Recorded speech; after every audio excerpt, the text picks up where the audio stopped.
партиясы 2025 жылға дейін өзгерістер жолы әр азаматқа лайықты өмір атты сайлау алды бағдарламасын ұсынады. Баршаға тең мүмкіндік. Біздің басты міндетіміз барша қазақстандықтардың өз әлеуетін іске асыруға теңдей мүмкіндік жасау. Осы мүмкіндіктерді пайдалану азаматтардың өз таңдауы мен жауапкершілігіне байланысты. Мемлекет мұқтаж жандарға атаулы әлеуметтік көмек көрсетеді.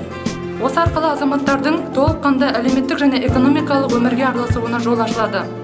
Біз қазақстандық отбасылардың әл-ауқатының артуын, сәбилеріміздің бақытты балалық шағын және де өскелең ұрпақтың жарқын болашағын қамтамасыз етуге, қарттарымызға қамқорлық жасауға жол ашамыз. Зияткер, саламатты және ждағатты ұлт. Қазір әлемде интеллектуалдық және рухани әлеуеті жоғары азаматтар кез келген мемлекет пен ұлттың тұрақты дамуының басты кепілі. Әрбір азамат жаңа білімге ұмтылып, тұрақты түрде даму өз денсаулығына жауапкершілікпен қарауы, қоршаған ортаны қорғауы қажет. Біз осынау талпыныстарды қызу қолдаймыз. Халыққа есеп беретін мемлекет және жауапты азаматтар.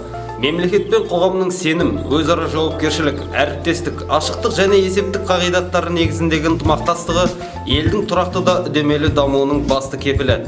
Азаматтардың өмірін жақсартуға, заңның үстемдігін, мемлекеттің транспаренттілігі мен есептілігін қамтамасыз етуге бағытталған мемлекеттік аппараттың тиімді жұмысы ұлт бірлігінің негізі.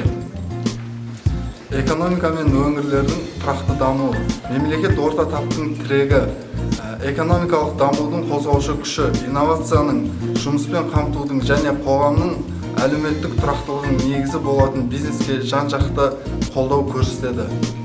Барша сайлаушыларды алдағы сайлауда Нұр Отан партиясына дауыс беруге шақырамыз. Нұр Отан партиясын қолдаймыз.